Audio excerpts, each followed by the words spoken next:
Welcome to robust news. इस channel पर आपका स्वागत है।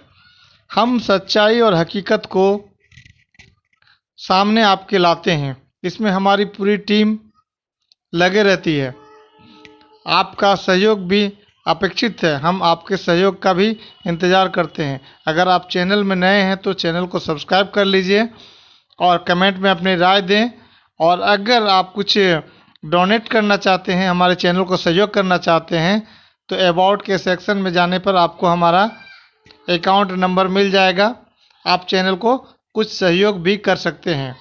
आज जो हम बताएंगे आपको 10 दुर्लभ परंपराएं जो आज भी आधुनिक भारत में प्रचलित हैं। भारत दुनिया की सबसे पुरानी और शहरी सभ्यता अर्थात सिंधु घाटी सभ्यता का देश है। इसलिए प्राचीन काल से लेकर आधुनिक भारत तक भारतीय समाज में विभिन्न संप्रदायों, रीति रिवाजों, अनुष्ठानों और संप्रदायों का उद्भव एवं रूपांतरण होता रहा है। इनमें से कई संप्रदायों और रिवाजों का आधार धार्मिक और सामाजिक था। आज के वैज्ञानिक युग में भी भारत में बहुत सी प्राचीन परंपराएं प्रचलित हैं, जिनमें कई वैज्ञानिक रूप से बहुत सटीक मालूम पड़ती है। वही कुछ परंपराएं केवल अंधविश्वास पर आधारित हैं। आइए इन परंपराओं के बारे में हम डिटेल से बताते हैं। 10 दुर्लभ परंपराओं में नंबर 1 पर है, भारत में एक जिप्सी जनजाति है जो मौत को अपने जीवन का सबसे खुशनुमा पल मानते हैं, जबकि बच्चे के जन्म को दुख की घड़ी मानते हैं। अब नंबर 2 पर है मलाना। हिमाचल प्रदेश राज्य में एक प्राचीन भारतीय गांव है। वहां के लोग खुद को सिकंदर महान का वंशज मानते हैं और उनकी स्थानीय अदालत प्रणाली भी प्राचीन ग्रीक प्रणाली को दर्शाता है। अब आपको हम नंबर 3 पर बता रहे हैं, भारत में शादीशुदा महिलाएं पैर में बिछिया पहनती हैं। ऐसी भ्रांति है कि बिछिया तंत्रिकाओं पर दबाव डालता है, जिससे प्रजनन प्रणाली और स्वास्थ्य दोनों में संतुलन बना रहता है। अब हम चौथा नंबर का बारे में बता रहे हैं। भारत में आज भी सांप को देवता के रूप में पूजा जाता है। इस दौरान कई स्त्रियां सांपों को दूध पीने के लिए देती हैं, जबकि हकीकत यह है कि सांप कभी भी दूध नहीं पीता है।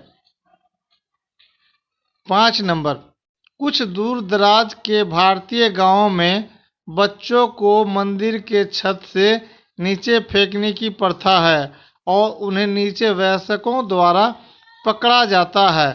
ऐसा माना जाता है कि ऐसा करने से बच्चे लंबी आयु यानी दीर्घायु होते हैं और उनका स्वास्थ्य अच्छा रहता है।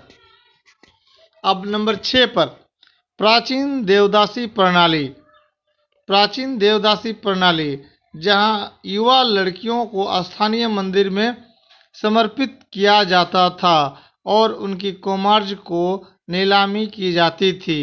1982 में कर्नाटक में इस प्रथा को अवैध कर दिया गया था, लेकिन अभी भी दक्षिण भारत के कुछ राज्यों में यह प्रथा जारी है।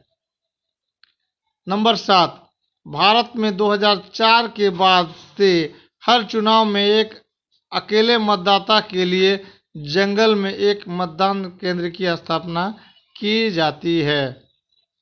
नंबर 8, भारत में लंबी यात्रा के लिए जाने से पहले लोग वाहनों के पहियों के नीचे नींबू डालते हैं। उनका मानना है कि यह उन्हें संकट से बचाएगा।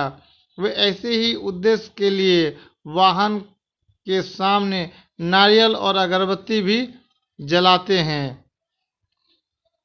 9 नंबर, भारत में अघोरी साधु, विशेष रूप के बनारस, अंत्येष्टि के बाद मनुष्य के बचे हुए अवशेष को खाते हैं और शवों के साथ संभोग करते हैं, क्योंकि वे गंदे लोगों में शुद्धता को खोजने के द्वारा दुनिया को त्यागने में विश्वास करते हैं। नंबर 10, भारत के कुछ गांवों में यह अवधारणा है कि पशुओं के विवाह से वर्षा के देवता खुश होते हैं। आसाम और महाराष्ट्र में मेढक की शादी और कर्नाटक में गधों की शादी इसी का उदाहरण है। हमारे चैनल को सब्सक्राइब कर लें ताकि आपको ऐसे ही रोचक जानकारी वाली वीडियो हम आप तक पहुंचाते रहें। बने रहे चैनल में, अभी चैनल में है बहुत कुछ। Welcome to robust news. Robust news में आपका स्वागत है। आज हम बात करेंगे कौन है देवदासी, कब से शुरू हुई ये कुप्रथा। भारतीय संस्कृति वैदिक काल से आज तक रोचक रही है।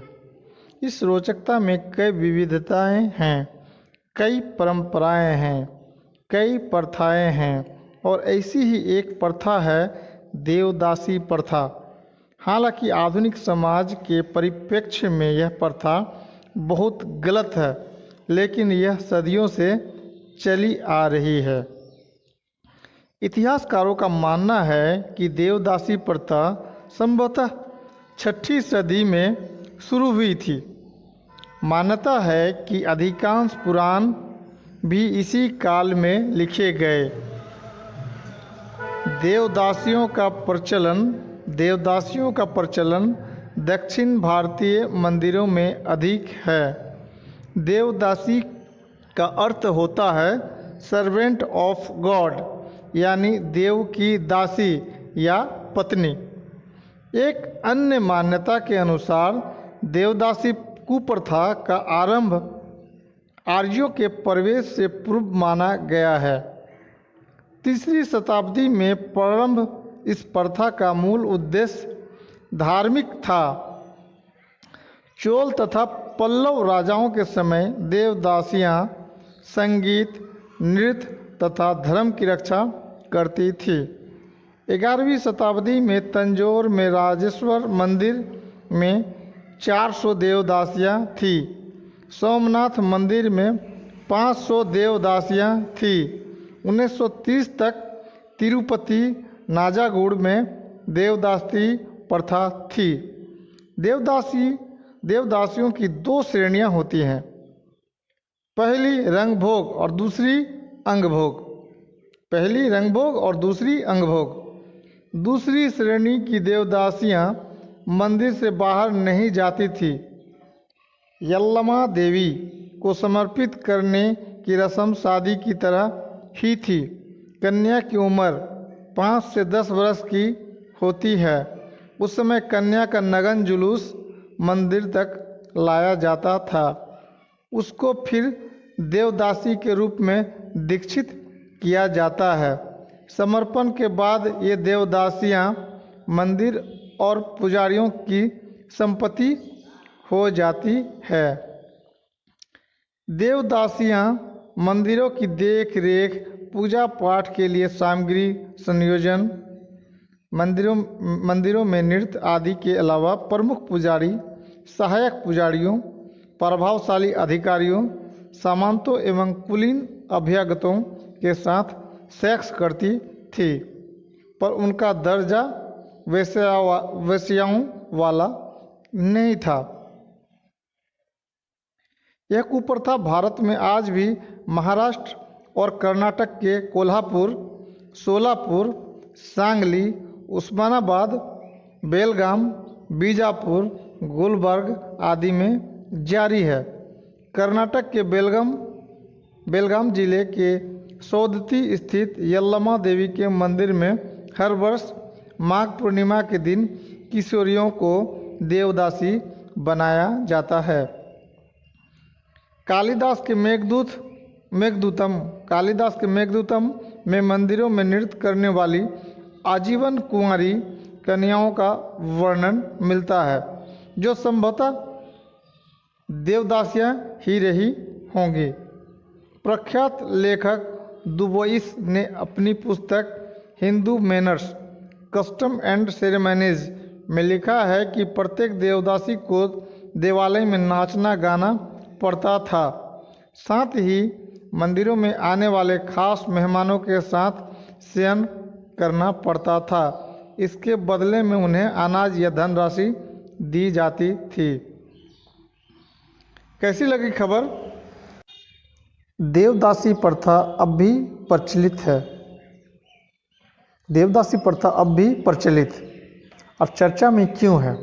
हाल ही में National Law School of India University NLSIU Mumbai और Tata Institute of Social Science TISS Bengaluru devadasi देवदासी प्रथा पर 2 नए अध्ययन किए गए। ये अध्ययन देवदासी प्रथा पर नकेल कसने हेतु विधायिका और प्रवर्तन एजेंसियों के उदासीन दृष्टिकोण की एक निष्ठुर तस्वीर पेश करते हैं। इसमें प्रमुख बिंदु है कर्नाटक देवदासी समर्पण का प्रतिषेध अधिनियम 1982, Karnataka devadasi prohibition of dedication act of 1982 के 36 वर्ष से अधिक समय बीत जाने के बाद भी राज्य सरकार द्वारा इस कानून के संचालन हेतु नियमों को जारी करना बाकी है, जो कहीं न कहीं इस कुप्रथा को बढ़ावा देने में सहायक सिद्ध हो रहा है।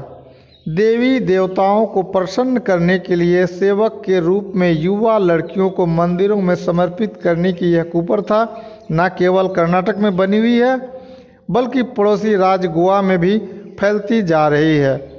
अध्ययन के अनुसार मानसिक या शारीरिक रूप से कमजोर लड़कियां इस कुप्रथा के लिए सबसे बड़े और सबसे आसान शिकार हैं। National Law School of India University NLSIU के अध्ययन की हिस्सा रही 5 देवदासियों में से एक ऐसी ही किसी कमजोरी से पीड़ित पाई गई। NLSIU के शोधकर्ताओं ने पाया कि सामाजिक आर्थिक रूप से हाशिए पर स्थित समुदायों की लड़कियां इस कुप्रथा की शिकार बनती रही हैं, जिसके बाद उन्हें देह व्यापार के दल में झोंक दिया जाता है। TISS के शोधकर्ताओं ने इस बात पर जोर दिया कि देवदासी प्रथा को परिवार और उनके समुदाय से प्रथागत मंजूरी मिलती है। प्रथा खत्म क्यों नहीं होती है?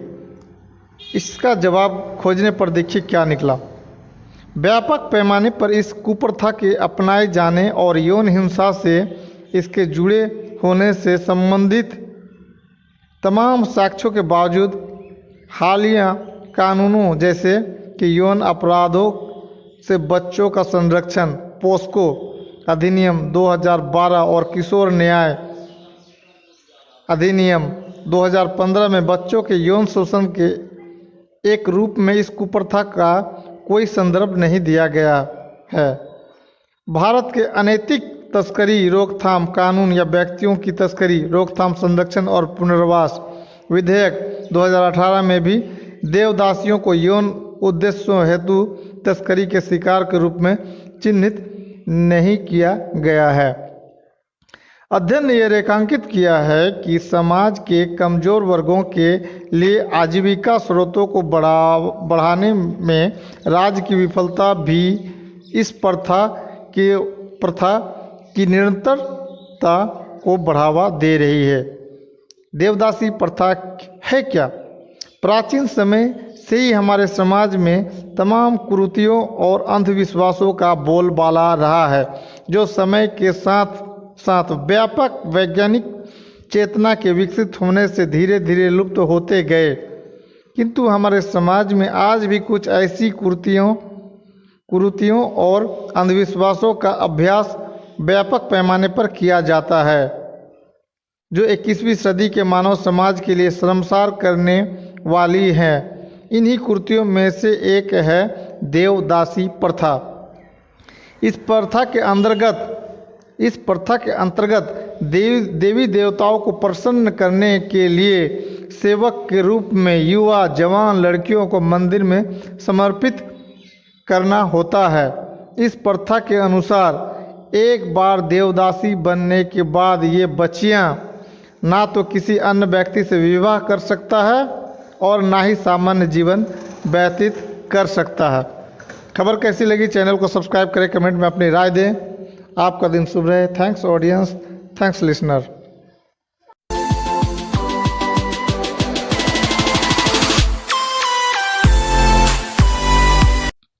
Welcome to robust news. Robust news में आपका स्वागत है।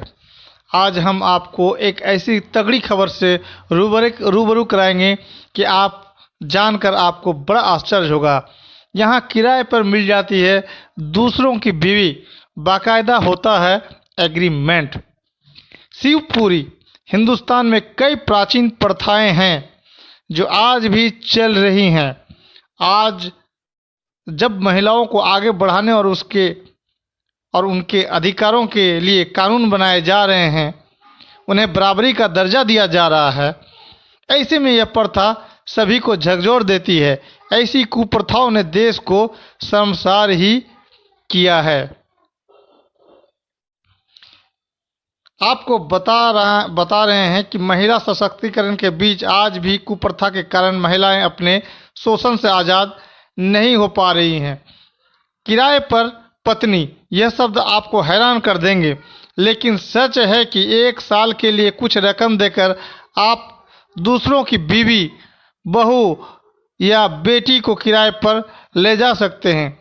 दशकों पुरानी यह कुप्रथा आज भी मध्य प्रदेश के कुछ इलाके में चल रही है। दूर दूर से आते हैं खरीदार। मध्य प्रदेश के शिवपुरी जिले में यह कुप्रथा आज भी चल रही है। धड़ीचा प्रथा के नाम से इसे जाना जाता है। हर साल इस जिले में लड़कियों को किराए पर देने के लिए मंडी सजती है। इसमें दूर दूर से खरीदार भी आते हैं। जिसे जितने समय के लिए लड़की चाहिए वो उसे ले जा सकता है। कई लोग 1 साल के लिए महिला को अपने साथ ले जाता है। 1 साल उसे अपनी बीवी के तौर पर रखता है, बाद में उसे वापस छोड़ जाता है। आगे आपको बता दें, 15,000 से 25,000 है कीमत। लड़कियों को ले जाने के लिए आज भी इस गांव में मंडी लगती है। कोई 15,000 में ले जाता है तो किसी का सौदा 25,000 से ऊपर लगाया जाता है। इस मंडी में दूर दूर से खरीदार लड़कियों या महिलाओं को लेने आते हैं। अब एक और इंटरेस्टिंग चीज़ बताते हैं। चाल ढाल से लेकर खूबसूरती भी देखते हैं लोग। यहाँ आने वाले लोग महिलाओं और लड़कियों की चाल ढाल और खूबसूरती को भी देखकर सौदा करते हैं। इसके बाद 1 साल के लिए उसकी शादी कराकर विदाई दी जाती है। अब प्रशासन के खौफ के कारण यह दबे छुपे ही चलती है। हालांकि लड़कियों के परिजन अपनी खुशी से साल भर के लिए दूसरे पुरुषों को किराए पर दे देते हैं। इसमें यह कुंवारी लड़कियां भी हो सकती है या किसी की पत्नी भी हो सकती है। यह कुप्रथा ही है जिसे यह लोग आज भी नहीं छोड़ रहे हैं। बाकायदा होता है 1 साल का एग्रीमेंट। इन महिलाओं को 1 साल के लिए देने से पहले 1 साल का एग्रीमेंट भी होता है। इसके लिए 10 रुपये से लेकर 100 रुपये तक के स्टाम्प पर दोनों पक्ष साइन करते हैं। एग्रीमेंट की शर्त लिखी जाती है। इसके बाद ही अपने घर की लड़कियों को सौंपा जाता है। बढ़ाया भी जा सकता है अनुबंध, यानी एग्रीमेंट को बढ़ाया भी जा सकता है, एक्सटेंड करवा सकते हैं। 1 साल के लिए एग्रीमेंट पर जाने वाली महिलाओं के यदि कोई पुरुष ज़्यादा समय भी रखना चाहता है तो उसे अतिरिक्त पैसा देकर एग्रीमेंट बढ़ाया जाता है। खास बात यह है कि किराए पर दी जाने वाली लड़की से शादी करना जरूरी होता है। अब आगे आपको बता दें कि किस लिए ले जाते हैं लोग।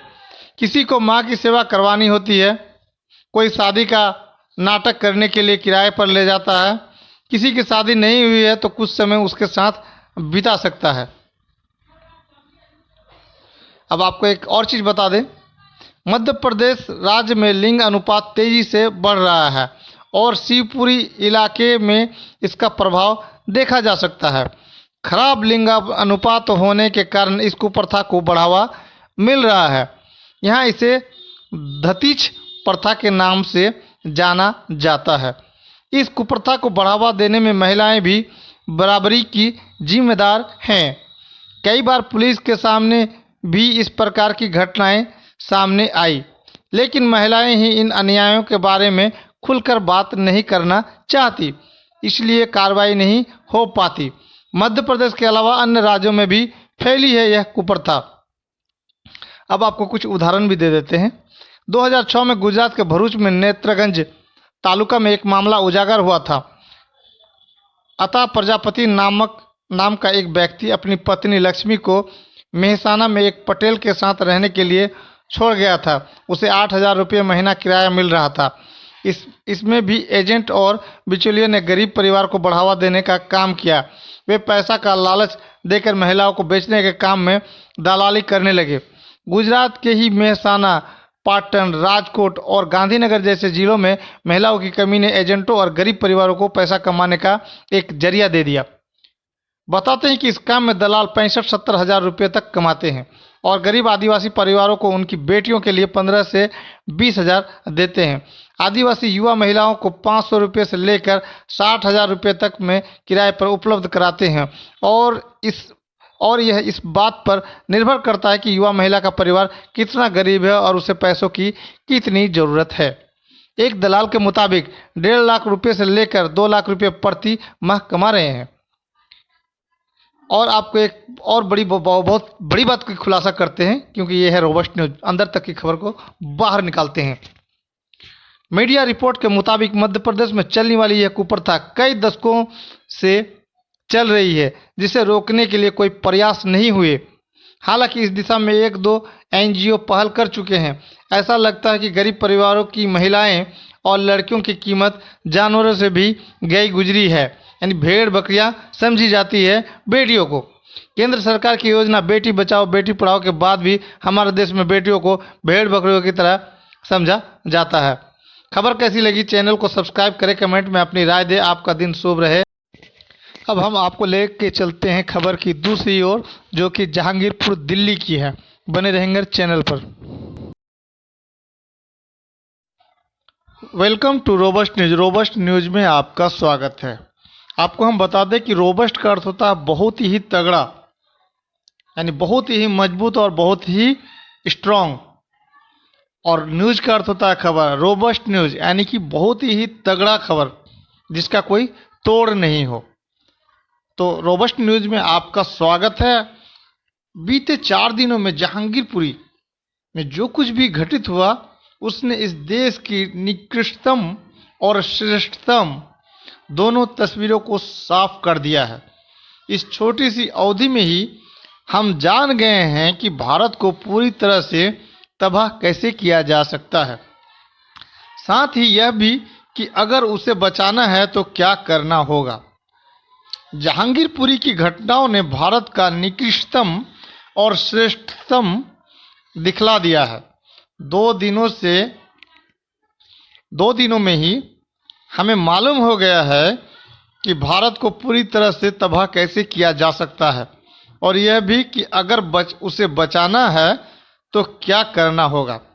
जो निकृष्टतम था वह भारतीय जनता पार्टी, प्रशासन और पुलिस के वक्तव्यों और कृत्यों में प्रकट हुआ। हिंदी टेलीविजन चैनलों के पत्रकारों में भी आम आदमी पार्टी ने फिर साबित किया कि यह द्विअर्थी संवादों की कला पर इतनी मुग्ध है कि वह नहीं देख पा रही है कि उसकी चतुराई भी उसकी अवसरवादिता और कायरता को नहीं छिपा सकती। जहांगीरपुरी में हनुमान जयंती के दिन एक हिंसक भीड़ को उन गलियों से गुजरने दिया गया जिनमें ज़्यादातर मुसलमान रहते हैं। हाथों में तलवार, दूसरे धारदार हथियार, तमंचे लहराते हुए और मुसलमानों को गालियां देते हुए यह हिंसक भीड़ शाम की नमाज के वक्त मस्जिद के सामने हंगामा करने लगा। मुसलमानों ने इस भीड़ को पीछे धकेला, पत्थर चले, रिपोर्ट है कि गोलियां चली। पुलिस के सामने यह सब कुछ हुआ। पुलिस ने कहा कि यह जुलूस बिना उसकी इजाज़त के निकाला गया। ऐसे जुलूस को वह शोभा यात्रा कहती है। गाली गलौज, बंदूक तलवार के साथ हुड़दंग को अगर हम शोभा यात्रा मानते हैं तो हम भी धन्य हैं। पुलिसकर्मी घायल हुए और लोग भी, लेकिन कैसे? यह पता करने के पहले मुसलमानों की गिरफ्तारी शुरू हो गई। हिंसा के पीछे एक साजिश की कहानी भी गढ़ ली गई। यह सब कुछ दिल्ली पुलिस के चरित्र और उसके इतिहास के अनुकूल ही था। फिर भी हमें कहना पड़ेगा कि कार्रवाई का यह तरीका गलत था, निकृष्ट था।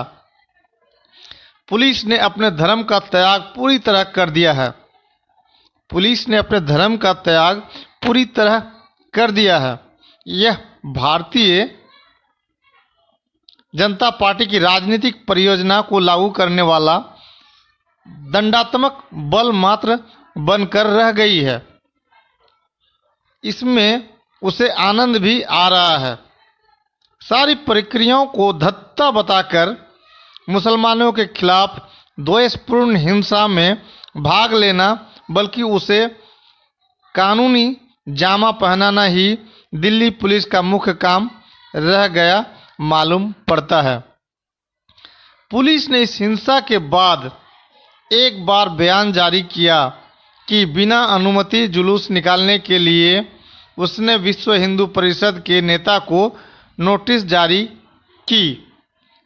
यह भी कि शायद इस अपराध के लिए एक जिम्मेदार नेता को गिरफ्तार भी किया है। पर तुरंत ही परिषद ने पुलिस को सार्वजनिक रूप से उसके खिलाफ युद्ध की धमकी दी। तुरंत पुलिस ने सफाई दी कि नेता से सिर्फ तफ्तीश के सिलसिले में बातचीत की गई थी। ऐसा करके उसने गुंडों के सामने अपना इकबाल खत्म कर लिया। इसकी उसे परवाह नहीं, बल्कि उनके दल भारतीय जनता पार्टी के प्रति उनकी वफादारी साबित करने का उसे संतोष है। भारतीय जनता पार्टी के नेताओं ने फौरन प्रचार शुरू किया कि जहांगीरपुरी में बांग्लादेशी और रोहिंग्या अवैध रूप से अतिक्रमण करके रह रहे हैं और इस हिंसा में उनका हाथ है। यह मांग भी शुरू हो गई कि अतिक्रमण हटाया जाए और इस मांग का उत्तरी दिल्ली नगर निगम ने तुरंत दिया। हिंसा के अगले ही दिन उन गलियों के बाहर बुलडोजर खड़े हो गए, गलियों को तालाबंद कर दिया गया और वहां के रहने वालों को कैद करके उनकी दुकानों को ढहाना शुरू कर दिया। शहर के वकील सक्रिय हुए, शहर के वकील एक्टिव हुए। उच्च न्यायालय और सर्वोच्च न्यायालय के सामने अर्जी लगाई कि इस अतिक्रमण विरोधी अभियान को फौरन रोका जाए। सर्वोच्च न्यायालय ने इस कार्रवाई को तत्काल रोकने का आदेश दिया, लेकिन मेयर और अधिकारियों ने खबर मिलने के बाद भी बुलडोजर नहीं रोके। इससे यह साफ हो गया कि वे मात्र अपना कर्तव्य नहीं निभा रहे थे और नाकानूनी व्यवस्था लागू करने की बाध्यता के कारण वे दुकानों, घरों और मस्जिद को ढहाने का काम कर रहे थे, जो कोई भी अपनी इच्छा से नहीं करना चाहेगा। लोग मजबूरी में यह करते हैं क्योंकि ऐसा उन्हें करना पड़ता है। लेकिन जब सर्वोच्च न्यायालय ने उन्हें रोक दिया, तब भी उन्होंने ध्वंस जारी रखा, बल्कि आदेश दिखाने के बाद भी कहा कि जब तक उनके हाथ कागज आधिकारिक तरीके से नहीं आता, वे नहीं रुकेंगे। इससे साफ हो गया कि यह मात्र मुसलमानों को प्रताड़ित, परेशान करने का बहाना था। इससे इस राजनीतिक दल का ही नहीं, बल्कि प्रशासकों के भीतर के निकृष्ट मुसलमान विरोध का भी एक और प्रमाण मिला।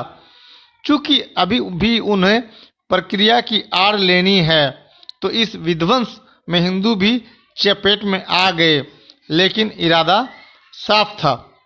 इस बीच हिंदी जनसंचार माध्यमों ने अपने भीतर के निकृष्ट मुसलमान विरोध का अश्लील प्रदर्शन हुआ। मुसलमानों के घर टूट रहे हैं, उनकी रोजी रोटी के साधन नष्ट किए जा रहे हैं। यह देखकर जो उछल रहा है नाच रहा है, चीख रहा है, वह क्या इंसान भी है?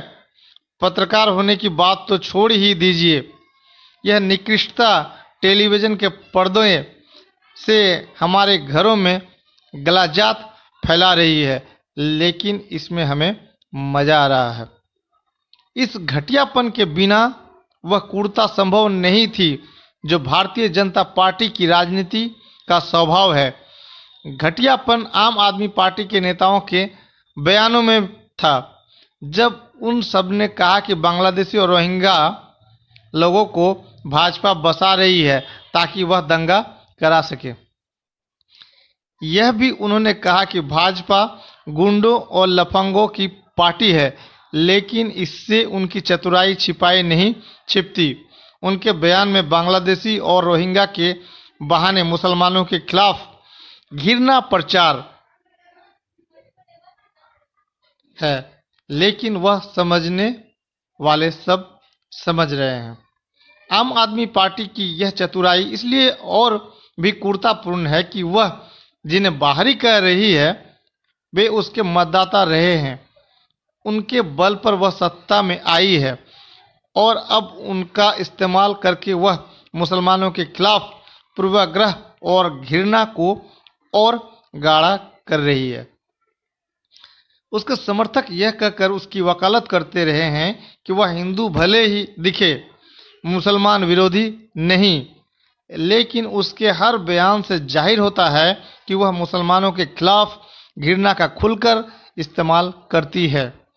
यानी बिना मुसलमान विरोधी घृणा के हिंदूपन संभव नहीं, यह साबित किया जा रहा है। और भले आपके समर्थक हों, मुसलमानों की बलि चढ़ाने में उसे संकोच नहीं। ताकतवर लोगों के इस तमाम घटियापन और क्रूरता के बीच हमें इंसानी भलाई और श्रेष्ठता के सबूत मिले। जिन गलियों में हिंसा हुई थी उसमें रहने वाले हिंदुओं और मुसलमानों ने एक दूसरे का साथ नहीं छोड़ा। हिंदू औरतों और मर्दों ने खुलकर कहा कि यह हिंसा उस लफंगों की भीड़ ने भड़काई थी जिसे पुलिस शोभा यात्रा कह रही है। हिंदुओं ने अपने पड़ोसी मुसलमानों को दोषी मानने से इनकार कर दिया।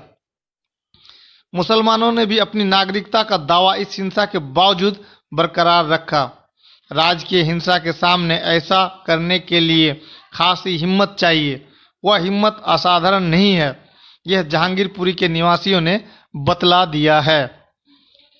इस निकृष्टता के बीच ऐसे वामपंथी कार्यकर्ता थे जो इन गलियों में मौजूद रहे पहले दिन से।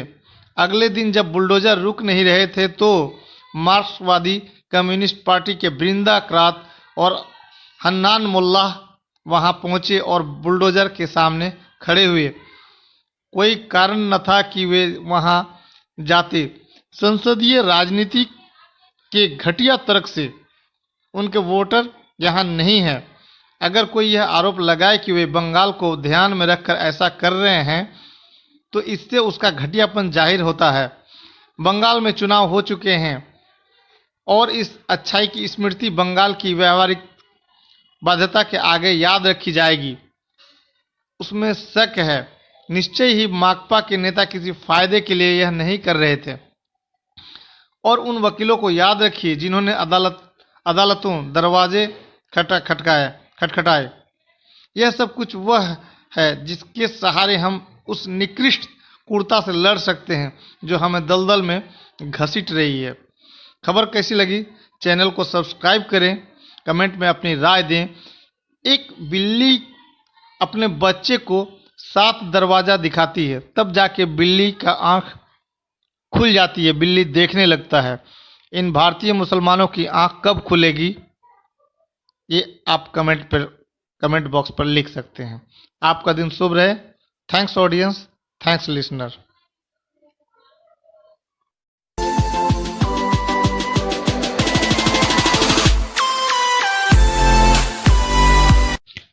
Welcome to robust news. Robust news में आपका स्वागत है। हम आपको सीधे लेते चलते हैं उत्तर प्रदेश, और यह है उत्तर प्रदेश का ललितपुर। उत्तर प्रदेश के ललितपुर जिले में सामूहिक बलात्कार की शिकायत दर्ज कराने आई 13 साल की किशोरी के साथ थाना अध्यक्ष द्वारा कथित रूप से बलात्कार किए जाने का मामला सामने आया है। इस मामले में आरोपी पुलिस अफसर को तत्काल प्रभाव से निलंबित कर दिया गया है और थाने के अन्य सभी पुलिसकर्मियों को लाइन हाजिर कर दिया गया है। पुलिस ने बताया कि घटना के सिलसिले में 5 आरोपियों को गिरफ्तार कर लिया गया है और आरोपी थानाध्यक्ष की तलाश जारी है। इस घटना को लेकर विपक्षी दल सरकार पर जमकर निशाना साध रहे हैं। वहीं उप मुख्यमंत्री ब्रजेश पाठक ने उन्हें इस मामले का राजनीतिकरण नहीं करने को कहते हुए प्रकरण के दोषियों के खिलाफ सख्त कार्रवाई करने का आश्वासन दिया। पुलिस सूत्रों ने बुधवार को बताया कि कथित पीड़िता की मां ने अपनी शिकायत में आरोप लगाया है कि उनकी बेटी 27 अप्रैल को जिले के पाली थाने में मामला दर्ज कराने गई थी। शिकायत के अनुसार बयान दर्ज कराने के बहाने थानाध्यक्ष तिलकधारी सरोज उसे अपने कमरे में ले गया और उसके साथ बलात्कार किया। कानपुर जोन के अपर पुलिस महानिदेशक भानु भास्कर ने बताया, इस मामले में थानाध्यक्ष तथा पीड़ित किशोरी की मासी समेत 6 लोगों के खिलाफ मामला दर्ज किया गया है। आरोपी थानाध्यक्ष को निलंबित कर दिया गया है और उसके अलावा अन्य 5 आरोपियों को गिरफ्तार किया जा चुका है। फरार थानाध्यक्ष की तलाश की जा रही है। भास्कर ने बताया कि झांसी के पुलिस उप महानिरीक्षक जोगेंद्र कुमार को मामले की जांच सौंपी गई है। उन्हें 24 घंटे के भीतर रिपोर्ट देने को कहा गया है। उन्होंने बताया कि इस मामले में पाली के थानाध्यक्ष को निलंबित करने के साथ साथ थाने के अन्य सभी पुलिसकर्मियों को लाइन हाजिर कर दिया गया है। लड़की की मां का आरोप है कि 22 अप्रैल को 4 लोग उनकी बेटी को भोपाल ले गए थे, जहां उन्होंने 5 दिनों तक उनके साथ बलात्कार किया और बाद में उसे पाली थाने के बाहर छोड़कर भाग गए। लड़की जब 27 अप्रैल को मुकदमा दर्ज कराने थाने गई तो थानाध्यक्ष ने भी उसके साथ बलात्कार किया। बाद में लड़की ने स्वैच्छिक संस्था चाइल्ड लाइन पहुंचकर काउंसलिंग के दौरान पूरी घटना बताई। इस पर संस्था ने पुलिस अधीक्षक से शिकायत की, जिनके हस्तक्षेप पर मंगलवार 5 मई को इस मामले में बलात्कार, अपहरण और आपराधिक साजिश के आरोपों तथा पोक्सो और SC/ST कानून की सुसंगत धाराओं में मुकदमा दर्ज किया गया। पुलिस सूत्रों के मुताबिक इस मामले में 5 आरोपियों को गिरफ्तार किया गया है, जबकि आरोपी थानाध्यक्ष तथा अन्य अभियुक्तों की गिरफ्तारी के लिए पुलिस के 6 दल गठित कर उनकी तलाश की जा रही है। ADG law and order Prashant Kumar ने कहा, DGP ने DIG झांसी को मामले की जांच करने और SHO पर आरोप लगाने वाली परिस्थितियों पर प्रकाश डालते हुए रिपोर्ट सौंपने को कहा है। ललितपुर बलात्कार मामले में वह सुपरवाइजरी अधिकारी SP और अन्य की भूमिका गलती की भी जांच करेंगे। मुख्य विपक्षी दल समाजवादी पार्टी सपा और कांग्रेस ने इस घटना को लेकर सरकार पर हमला किया है।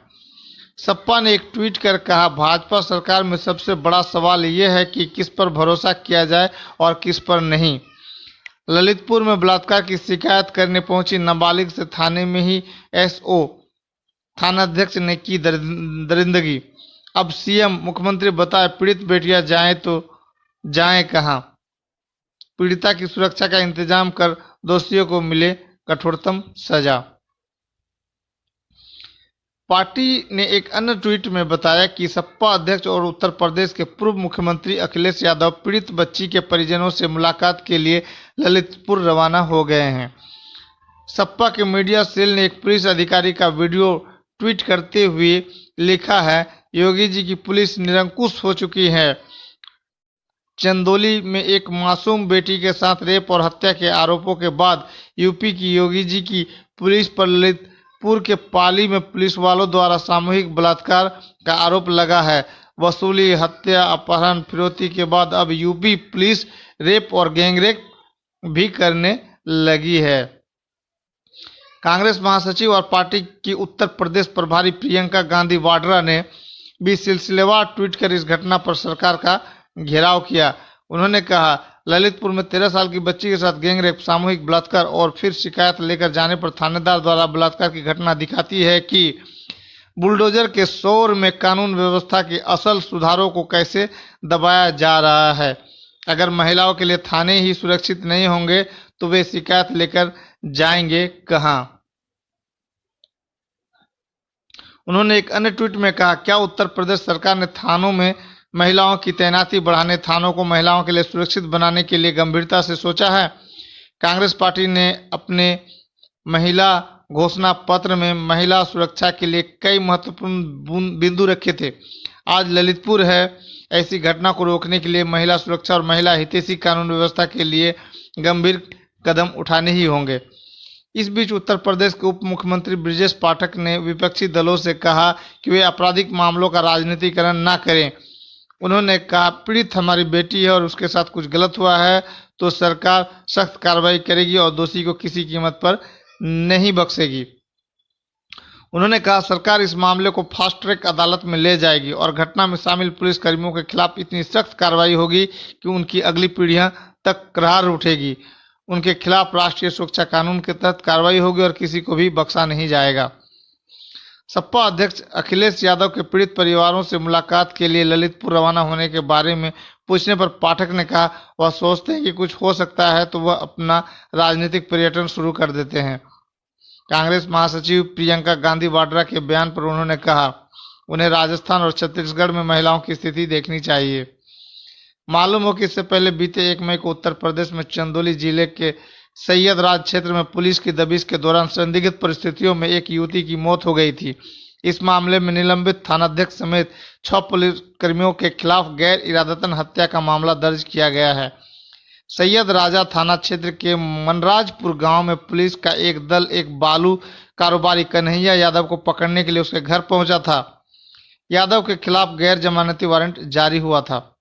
पीड़ित परिवार का आरोप है कि इस दौरान एक पुलिसकर्मी ने कारोबारी की 24 साल की बेटी से बलात्कार किया तथा मारपीट की और जोर जबरदस्ती के कारण उसकी मौत भी हो गई। अब हम आपको ले चलते हैं खबर पूर्णिया की तरफ से।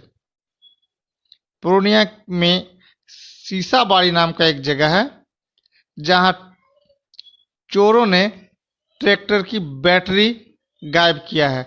ये चोर पहले बड़ी बड़ी चोरियां करते थे, लेकिन अब मंदी के कारण अब छोटी छोटी चोरियां करने लगे हैं और ट्रैक्टर से बैटरी चुराते हुए इन्हें पकड़ा गया है। खबर पर बने रहें, अभी और भी है खबर।